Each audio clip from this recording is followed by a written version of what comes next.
I'm Tim Schafer from Double Fine Productions, here today to take a deeper look into Psychonauts 2. Psychonauts 2 is an action-adventure game starring Rasputin Aquato, a powerful young psychic, also a trained acrobat, who ran away from his circus home to join the Psychonauts and expand and explore his psychic abilities. One of Raz's most important psychic abilities is that of astral projection, which allows him to project his psyche into someone else's mind and see their mental landscape made real.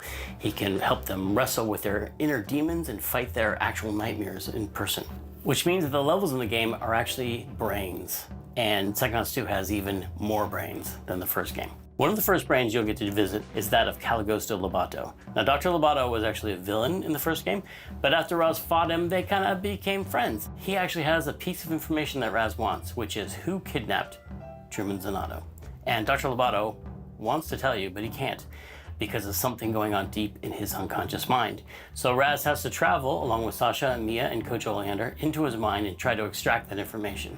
And there's a lot of forces at work inside Lobato's mind, maybe put there by someone else, who are trying to stop you, including some of the enemies that you might recognize from the first Psychonauts game, including the censors, entities designed to stamp out thoughts that don't belong in someone's mind, including Raz, who doesn't belong here. But you also see a lot of new enemies, such as doubts and regrets. Lobato's mind is plagued with doubts and regrets, and they're very dangerous for Raz. Did I mention there's a lot of teeth? Have I mentioned there's a lot of teeth? There's a lot of teeth. He's an amateur dentist. He doesn't know a lot about teeth, but he really likes them. Luckily, to fight all these enemies, Raz will have his psychic powers, including his powerful psychic punch, where he has these hands that extend psychically from his body into a powerful melee combo. He also has his psychic blast, where he can shoot a powerful energy beam out of his brain. Raz also has the ability of pyrokinesis. It's always handy to be able to burn things with your mind. And levitation. Raz can use his own thoughts, his own thought bubble over his head as a balloon to float around or ride around on to get somewhere really quickly. So with these new powers, Raz can fight all these new enemies and hopefully find out who kidnapped Truman Zanotto. Now, while Truman's been kidnapped, the person running the Psychonauts is Hollis Forsyth, the second head of the Psychonauts. Hollis is also the head of the intern program, which is what Raz has joined now that he's become part of the Psychonauts.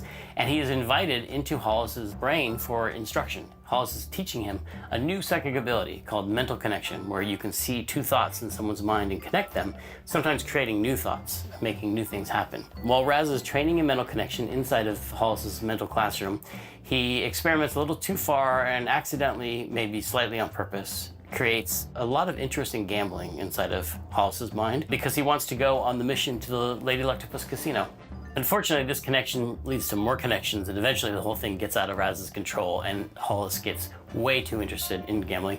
And Raz has to go back into her mind, where he finds out that her memories of medical school, and where she studied neurology, have been corrupted by this gambling interest, and it becomes a casino hospital. And Raz has to actually go in there and engage with all these gambling machines in order to shut it down and return Hollis's mind back to normal. And she's gonna be really mad.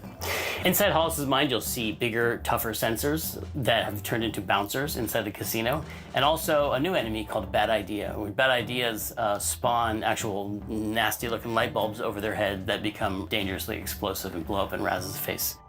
Now, headquarters. One of the things that happens in Psychonauts 2 that's most exciting to Raz is that he gets to visit the headquarters of the Psychonauts themselves, which is called the Mother Lobe. This is the center for all Psychonauts activity, and Raz gets to see his old friends Sasha and Mia, who were counselors at summer camp in the first game.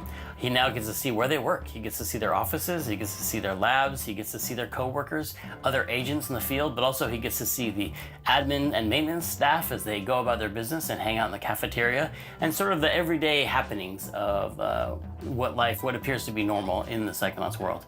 There are a lot of little hidden pathways and treasures around the base that he can find, side quests and scavenger hunts, and things that you might recognize from the first game. There's a lot of characters to meet, a lot of fun things to discover, a lot of secrets about the Psychonauts themselves, and the lore of the founding of the Psychonauts, including the Psychic Six, who were seen on stumps around the campfire in the first game, but now we get to go much deeper into the story of how they played a part in the founding of the Psychonauts, how they were brought together and recruited by Ford Cruller and turned into this amazing international espionage force. One of the things that was so important about the first game was exploring this natural environment around the summer camp, all the little hidden paths and caves where Raz's adventures took place. And so in the second game, we've expanded on that. There's an even bigger natural environment, multiple natural environments around the headquarters that you can explore. There's a quarry outside the Mother Lobe, which is where they dug out these massive deposits of Psychonium. Psychonium, this psychoreactive mineral that amplifies and changes psychic powers. There's lots of secrets around the quarry, lots of abandoned mines and caves and things to explore. And next door to the quarry is an abandoned roadside attraction called the Questionable Area, a sort of power vortex of strange happenings, which is also caused by the Psychonium deposits in the area. Water flows uphill, animals behave strangely. There's caves dedicated to the mystery of the Sasclops, which is a giant one-eyed being that might have existed and might not have. Here in the Questionable Area, Raz's family is camped out, his entire family, as if to embarrass him in front of his new Psychonauts friends. His family has showed up and they want him back in the circus. It turns out some of his family members, including his own father, have a little bit of psychic power themselves, and they'll be exploring that in Psychonauts 2, and you'll get to find out who put this curse on Raz's family to die in water. The Aquatos have been cursed by a mysterious character to all die in water, and this manifests itself in the form of the Hand of Galocchio, which is this hand that comes out of the water, which is really just Raz's psychic construct. Raz is so afraid of water because of the curse put on his family that every time he comes near water, this creepy hand comes out and tries to grab him and pull him under, which is all happening inside of Raz's head. In Psychonauts 2, you'll get to find out who put this curse on Raz's family, where it came from, and what he can do about it.